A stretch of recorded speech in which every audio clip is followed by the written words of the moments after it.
2024 में होने वाले लोकसभा चुनावों की जंग के लिए राजनीतिक दल अपनी अपनी रणनीति बना रहे हैं। विपक्ष के कई चेहरे नजर आ रहे हैं और इन चेहरों में एक चेहरा जो है वो दिल्ली के मुख्यमंत्री अरविंद केजरीवाल का भी नजर आने लगा है।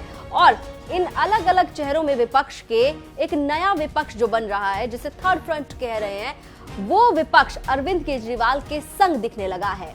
अब एक और चेहरा जो है वो अरविंद केजरीवाल के साथ नजर आया। उसके क्या सियासी मायने हैं उस पर बात करेंगे। आप देख रहे हैं दिल्ली तक, मैं हूं आपके साथ अनुराधा तंवर। दरअसल झारखंड के मुख्यमंत्री हेमंत सोरेन दिल्ली में मुख्यमंत्री अरविंद केजरीवाल से मुलाकात करने के लिए पहुंचे। इस मुलाकात को लेकर कई तरीके के अलग अलग राजनीतिक मायने निकाले जा रहे हैं। 2024 की लोकसभा चुनाव की जंग से जोड़कर इस मुलाकात को देखा जा रहा है। हालांकि जब मीडिया के सामने मुख्यमंत्री अरविंद केजरीवाल और हेमंत सोरेन पहुंचे और उनसे पत्रकारों ने सवाल पूछा कि 2024 को लेकर चर्चा हुई, तो उन्होंने ये कहा कि हर मुलाकात का मतलब 2024 से जोड़कर नहीं देखा जाना चाहिए। लेकिन ये बात मुख्यमंत्री अरविंद केजरीवाल की ओर से कही गई कि देश के हालातों पर चर्चा हुई। क्या कुछ कहा, सुनिए। मीटिंग में क्या कुछ कहा? हेमंत जी से बहुत अच्छी दोस्ती है, तो आज दिल्ली आए हुए थे और बहुत दिन हो गए थे मिले हुए, और आज अच्छी मुलाकात हुई। देश के बारे में चर्चा हुई, दिल्ली के बारे में चर्चा हुई, झारखंड के बारे में चर्चा हुई, अच्छी मुलाकात हुई। तो इस चर्चा में मुख्य बिंदु क्या रहा आज? क्योंकि लगभग 1 घंटे की बातचीत रही, तो इसमें क्या मुख्य बिंदु क्या रहे?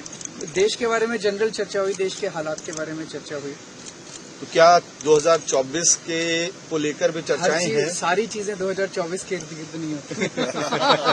जो 1 घंटे में ये हालत, अगर रात कहीं रह गए एक साथ तब क्या सच बोला नहीं, तब तो तुम लोग तो आफत में जा दोगे। लेकिन एक लार्जर अलायंस की बातचीत हो रही है लगातार जी। पॉलिटिकल लोग हैं, मुलाकात होती रहती है, सभी लोगों से मुलाकात होती है, कई बार होती है। ये कोई नया चीज नहीं है जी।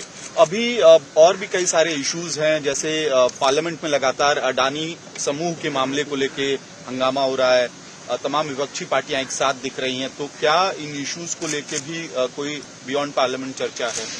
अब आप लोग को मालूम है, मतलब इशू है तो इशू है तो चर्चा भी है। तो मीडिया को तो ज्यादा कुछ बताया नहीं गया कि आखिर जो मुलाकात हुई है सीएम अरविंद केजरीवाल और सीएम हेमंत सोरेन के बीच, उसमें क्या कुछ चर्चा हुई। लेकिन ये जरूर कहा कि देश के हालातों को लेकर बातचीत हुई है। लेकिन अब आपको बता दें कि 2024 की जो जंग है, यानी कि जो लोकसभा चुनाव आने वाले हैं, उन चुनावों को लेकर जिस तरीके से विपक्षी दल लगातार अपनी अपनी रणनीति बना रहे हैं, या फिर यूं कहें कि अपनी अपनी रणनीतियों में तब्दीली कर रहे हैं, वो सुर्खियों में है। और उन सुर्खियों में दिल्ली के मुख्यमंत्री अरविंद केजरीवाल भी अपना स्पेस ले रहे हैं। और यही वजह है कि विपक्ष के कई बड़े नेता दिल्ली के मुख्यमंत्री अरविंद केजरीवाल से मिल रहे हैं, उनका समर्थन ले रहे हैं, उनका समर्थन मांग भी रहे हैं। लगातार अरविंद केजरीवाल की जो पार्टी है, यानी कि आम आदमी पार्टी, वो एक्सपेंड हो रही है, यानी कि प्रसार कर रही है पार्टी। और जिस तरीके से एक्सपेंशन हो रहा है पार्टी का, उसी तरीके से बार बार ये कहा जा रहा है कि अरविंद केजरीवाल की पॉपुलैरिटी बढ़ रही है। और शायद यही वजह है विपक्ष के जो कई बड़े नेता हैं वो अरविंद केजरीवाल को अपने साथ लाने की कोशिश में लगे हुए नजर आते हैं।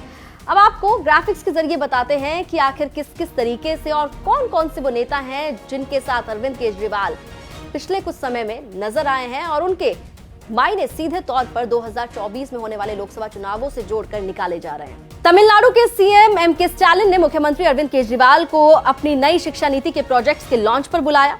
सितंबर 2022 नीतीश कुमार बिहार के मुख्यमंत्री बनने के बाद सीएम अरविंद केजरीवाल से मिलने दिल्ली आए। आंध्र प्रदेश के मुख्यमंत्री केसीआर ने 2024 के लोकसभा चुनाव से पहले खम्मम की महारैली में केजरीवाल को बुलाया। खम्मम की इसी महारैली में दिल्ली के मुख्यमंत्री अरविंद केजरीवाल, पंजाब के मुख्यमंत्री भगवंत मान, केरल के मुख्यमंत्री पिनराई विजयन, समाजवादी पार्टी के अध्यक्ष अखिलेश यादव और सीपीआई नेता डी राजा शामिल हुए थे।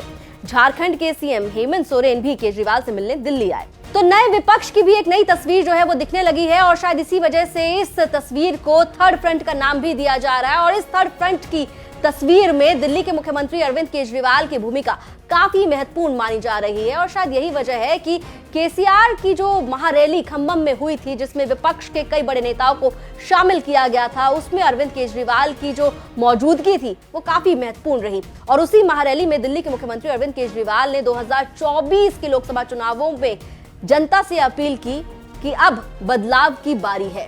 2014 में आप लोगों ने पूरे देश के लोगों ने बड़ी उम्मीद के साथ इन लोगों को भारी बहुमत दिया था और एक एक बार नहीं, दो दो बार आप लोगों ने इनको बहुमत देके जिताया।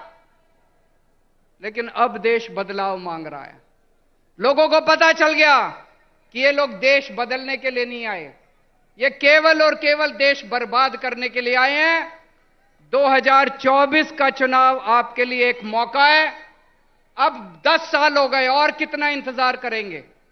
2024 के अंदर सारे देश को मिलके इनको उखाड़ फेंकना है और ऐसी सरकार लेके आनी है जो देश के बारे में सोचे, बेरोजगारी के बारे में सोचे, महंगाई के बारे में सोचे, आपके बच्चों की शिक्षा के बारे में सोचे, आपके परिवार का इलाज कराने के बारे में सोचे, देश की तरक्की करने के लिए सोचे, ना कि लोगों से बदला लेने के लिए सोचे। दोस्तों, तो 2024 के लोकसभा चुनाव में विपक्ष के चेहरों के बीच एक चेहरा जो अरविंद केजरीवाल का तेजी से आगे बढ़ रहा है। आने वाले समय में इस चेहरे के साथ और कितने चेहरे अपने आप को जोड़ते हुए नजर आएंगे और इन तमाम चेहरों के साथ क्या एक जो नया विपक्ष बन रहा है वो 2024 में सेंधमारी कर पाएगा? क्या जो 2024 की लड़ाई है उस लड़ाई में एक बड़ी भूमिका इस नए फ्रंट की, विपक्ष के नए चेहरे की होगी? ये वाकई देखना दिलचस्प रहेगा। लेकिन ये बात तय है कि जिस तरीके से लगातार अरविंद केजरीवाल विपक्ष के नेताओं के साथ मिल रहे हैं और देश के हालातों पर चर्चा कर रहे हैं, तो ये साफ हो गया है कि 2024 के लिए अरविंद केजरीवाल अपना प्लान बना चुके हैं। दिल्ली से जुड़ी तमाम खबरों के लिए आप देखते रहिए दिल्ली तक।